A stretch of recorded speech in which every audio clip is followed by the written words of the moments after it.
ಪಾಂಡು ತನ್ನ ಮಡದಿಯರೊಂದಿಗೆ ಕಾಡಿಗೆ ಬಂದು ಆಗಲೇ ಎಷ್ಟೋ ವರ್ಷಗಳಾಗಿರುತ್ತೆ. ಇತ್ತ ಪಾಂಡುವಿನ ಮಕ್ಕಳು ಬೆಳೆಯುತ್ತಿದ್ದರೂ ಪಾಂಡು ಮಕ್ಕಳಿಗೆ ತಾನೇ ಮುಂದೆ ನಿಂತು ಎಲ್ಲಾ ಶಸ್ತ್ರಗಳನ್ನು ಕಲಿಸಲು ಮುಂದಾಗಿರುತ್ತಾನೆ.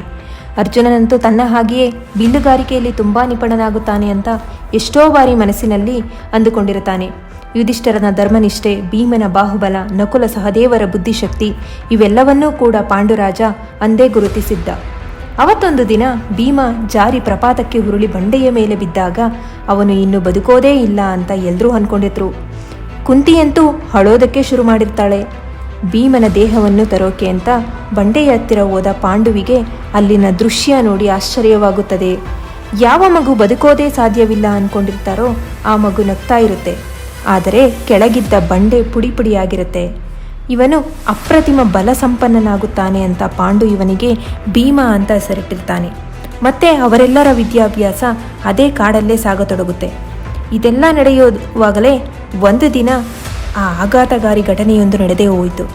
ಅವತ್ತು ಕಾಡಲ್ಲಿ ಸುತ್ತಾಡಲು ಹೊರಟ ಪಾಂಡುವಿನ ಹಿಂದೆ ಮಾದ್ರಿ ಕೂಡ ಹೋಗ್ತಾಳೆ.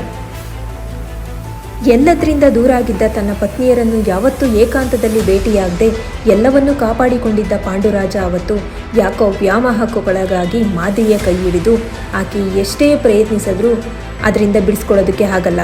ಆ ಕ್ಷಣದಲ್ಲಿ ಋಷಿಯ ಶಾಪ ಅವನಿಗೆ ಅಪ್ಪಳಿಸುತ್ತೆ. ಪಾಂಡು ನೆಲಕ್ಕುರುಳ್ತಾನೆ. ಆಗ ಮಾದ್ರಿಗೆ ತನ್ನ ತಪ್ಪಿನ ಅರಿವಾಗುತ್ತೆ. ಕೂಡಲೇ ಆಕೆ ತನ್ನ ಅಕ್ಕ ಕುಂತಿಯನ್ನು ಕರೀತಾಳೆ. ಪಾಂಡುವಿನ ಆ ದೇಹದ ಮೇಲೆ ಬಿದ್ದು ಗೋಳಾಡ್ತಾಳೆ. ಆದರೆ ಅಷ್ಟರಲ್ಲಿ ಎಲ್ಲವೂ ಕೂಡ ಮುಗಿದೋಗಿರುತ್ತೆ.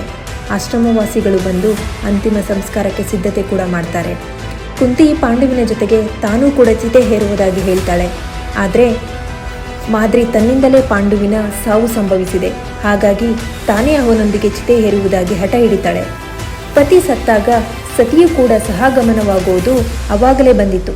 ಆದರೆ ಇದು ಯಾವ ಬಲವಂತವಾಗಿರಲಿಲ್ಲ, ಅವರವರ ಇಚ್ಛೆಗನುಸಾರವಾಗಿ ಅವರು ಮಾಡ್ತಿದ್ರಷ್ಟೇ.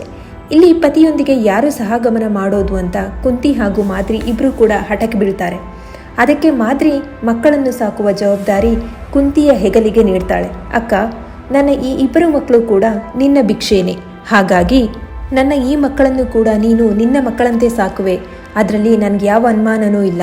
ಆದರೆ ನನ್ನಿಂದ ಇದು ಸಾಧ್ಯವಿಲ್ಲ, ಹಾಗಾಗಿ ನೀನು ಮಕ್ಕಳನ್ನು ನೋಡ್ಕೋ, ನಾನು ಸಹಗಮನ ಮಾಡ್ತೇನೆ ಅಂತ ಹೇಳಿ ಮಾದ್ರಿ ಕೂಡ ಚಿತೆಯನ್ನು ಹೇರ್ತಾಳೆ.